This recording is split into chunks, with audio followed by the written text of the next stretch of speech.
Oke, kita kembali di sini. Perkenalkan, nama saya Muhammad Rosyada dari Gici School angkatan 2019. Oke, kali ini saya mau membahas yang namanya instrumen manajemen kualitas. Apa sih instrumen manajemen kualitas itu? Terus pentingnya apa sih instrumen manajemen kualitas? Terusnya instrumen manajemen kualitas itu isinya apa aja sih? Nah, kita mau bahas satu-satu nih. Oke, pertama apa sih instrumen manajemen kualitas itu? Nah, instrumen atau tools atau alat yang digunakan untuk mengatasi masalah pada suatu proses dalam suatu perusahaan, dalam konteksnya tuh konsepnya PDCA, Plan, Do, Check, Action.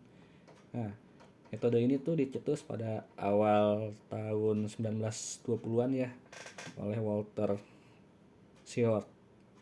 Susah sih ngomongnya. Oke, lanjut. Selanjutnya itu apa sih pentingnya itu untuk instrumen manajemen kualitas itu? Instrumen atau tools ini ya sangat penting ya untuk suatu perubahan besar bagi perusahaan yang dapat meningkatkan daya saing yang tinggi terhadap perusahaan lainnya.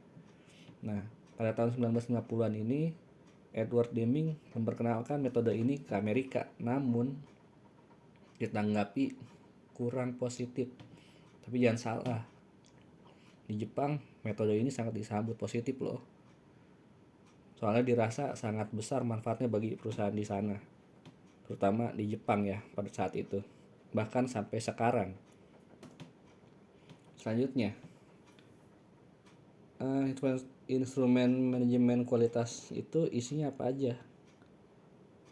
Nah, instrumen ini dasarnya itu peningkatan kualitas atau basic quality improvement tools sebagai konsep perkembangan yang berkelanjutan yang melibatkan tenaga kerja. Diperlukan instrumen untuk mengatasi masalah. Kalau di Jepang sih bilangnya tuh kaizen. Nah, itu konsep perkembangan yang berkelanjutan. Yang pertama itu brainstorming. Nah, ini biasanya dapat menimbulkan suatu ide yang brilian nih atau inovatif pada suatu kelompok, bahkan individu. Dan dari hasil ide itu dihimpun jadi satu, dikombinasikan menjadi suatu ide yang kreatif. Nah, contohnya ini ada di bawah nih. Ini ada satu kasus nih, temuan. Ini ada kontainer parkir ya. Ini sih emang instrumen manajemen kualitas ini nggak hanya ke barang ya, tapi ke manusia juga, termasuk keselamatan orang yang bekerja di situ.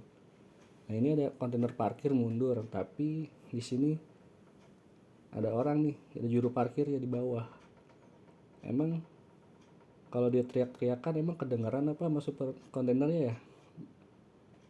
Lanjutnya juga apa supir kontainernya juga itu bisa melihat orang itu apa ada di belakangnya itu. Itu kan blind spot, bisa aja jadi kecelakaan kerja. Ya kan? Seperti itu contoh kasusnya. Nah, dari kasus ini timbullah nih ide apa yang mau diinovasikan seperti itu. Selanjutnya ada multi voting. Nah, ini pengumpulan gagasan dari brainstorming yang sebelumnya ya, dan diambil keputusan mana yang akan didahulukan masalahnya. Nah, dari masalah ini kita ambil kesimpulan dari kasus tadi kontainer yang mundur. Itu pertama blind spot, yang kedua juru parkirnya berada di bawah bersama juru parkir lain, mungkin ada 2 atau 3 yang parkirin ya karena kontainer panjang, dan supir pun nggak bakal tahu kalau ada orang di belakangnya dan ada orang teriak-teriak terus. Nah, itu buang-buang waktu sih sebenarnya, itu kayak efisien dan juga nggak aman bagi yang juru parkirnya. Tapi nah, ini dari multi voting ini kita kumpulin nih masalahnya apa aja sih semua gitu. Nah, ditemukanlah masalah gitu kan. Nah, di sini petugas parkir bisa aja tertabrak ya, karena situ blind spot. Selanjutnya driver bisa aja nggak ngikutin arahan dari petugas parkir ya, karena suara mesin, suara ya bising lah, jadi nggak kedengeran. Lanjut untuk nominal group teknik. Nah, ini hasil dari multivote yang dikembangkan menjadi penilaian yang diprioritaskan dan diambil skor paling tinggi. Nah, dari kasus yang tadi, nah di situ akhirnya muncul ide-ide nih, gimana kita mau improve nih. Nah, dari hasil ide itu ada yang memasang kaca cembung, terusnya meminjamkan HT ya ke driver untuk komunikasi jarak jauh, terusnya ada yang untuk ngecat jalur, terusnya ya layout juga kan bisa aja memasang kaca reflektor. Nah, itu rencananya semua. Nah, nanti di situ ada penilaian masing-masing nih, mana yang paling dari segi safety-nya oke, quality oke, delivery-nya oke, cost atau biaya yang dikeluarkan nantinya, nanti itu ada skornya. Lanjut, selanjutnya itu adalah flowchart ya. Nah, ini flowchart ini diagram proses yang dirancang untuk memahami serangkaian kejadian yang menjelaskan langkah-langkah dalam sebuah proses atau sistem yang menggunakan kotak atau garis yang saling berhubungan. Diagram ini cukup sederhana, tapi merupakan alat yang sangat baik untuk mencoba memahami sebuah proses atau menjelaskan sebuah proses. Nah, dari kasus yang tadi, di sini kita bisa lihat contohnya dari awal ya.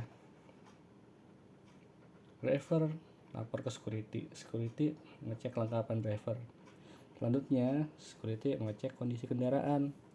Selanjutnya kontainer parkir nih, terusnya sampai selesai lah, sampai tutup dan segel pintu kontainer sampai selesai. Nah, di sini kita menemukan masalah itu yang ada di parkir kontainer nih, itu masalahnya. Makanya kita jadi warna merah lah, itu kita menemukan masalah di situ. Nah, itu dari contoh yang tadi. Selanjutnya nih, diagram sebab akibat. Nah, alat ini untuk mengidentifikasi masalah kualitas dan inspeksi. Nah, yang juga dikenal sebagai diagram Ishikawa atau diagram tulang ikan, memang karena bentuknya kayak tulang ikan sih memang. Tapi diagram ini merupakan sebuah alat atau teknik skematis untuk mengenali atau mengidentifikasi lokasi mana sih yang bermasalah, seperti itu. Terusnya pengumpulan data. Nah, ini yang merupakan lembar periksa, merupakan tools yang sering dipakai dalam industri manufacturing ya. Untuk pengambilan data ini diproses produksi yang kemudian diolah jadi informasi yang hasilnya bermanfaat dalam pengambilan keputusan angka terbanyak. Oke ya, dari pengumpulan data tadi kita juga bisa menghimpun ya dari segi metode 5W why kenapa. Nah, itu sampai 5 sampai ketemu masalahnya itu dari mesin, metode, orangnya atau ya, material, mungkin bahkan lingkungan kalau bisa ditambahkan, seperti itu. Nah, selanjutnya isi instrumen manajemen kualitas itu ada lagi tuh namanya Pareto chart ya. Nah, ini bentuknya seperti grafik batang yang menunjukkan masalah berdasarkan urutan banyaknya jumlah kejadian. urutannya mulai dari jumlah permasalahan yang paling banyak terjadi hingga pada permasalahan yang frekuensi terjadinya lebih paling sedikit, seperti itu. Oke. Lalu ada histogram. Nah, histogram ini merupakan tampilan bentuk grafis ya untuk menunjukkan distribusi data secara visual atau seberapa sering sih suatu nilai yang berbeda itu terjadi dalam satu kumpulan data. Manfaat dari penggunaan histogram ini untuk memberikan informasi mengenai variasi dalam proses dan membantu manajemen dalam membuat keputusan dalam upaya peningkatan yang berkesinambungan ya, continuous process improvement. Nah, contohnya seperti di bawah yang bentuk histogramnya. Lalu ada lagi yang namanya diagram scatter nih. Scatter ini fungsinya untuk melakukan pengujian terhadap suatu kuatnya hubungan antara dua variabel ya, menentukan jenis hubungannya. Seperti berupa hubungan positif, hubungan negatif, ataupun ya tidak ada hubungan sama sekali. Bentuk dari scatter diagram ini bentuk seperti grafis ya, dari sekumpulan titik-titik dari nilai sepanjang variabel X dan variabel Y. Dalam kata lain ini diagram scatter ini juga bisa disebut dengan diagram tebar. Dan selanjutnya itu ada control chart ya. Nah, ini benar seperti peta kendali ya, merupakan suatu alat dari yang salah satu dari QC7 tools yang tadi saya sebutkan ya dari awal. Sekarang lebih dikenal dengan namanya 7 tools ya. Nah, ini bentuknya grafik dan dipergunakan untuk monitoring ya stabilitas dari suatu proses serta mempelajari perubahan proses dari waktu ke waktu, seperti itu ya. Mungkin itu aja pembahasan dari saya, kurang lebihnya mohon maaf, mudah-mudahan dapat dimengerti ya. Sama saya pun juga tetap belajar. Semangat guys, sampai ketemu di video selanjutnya. Oke, terima kasih. Wassalamualaikum warahmatullahi wabarakatuh. Ciao.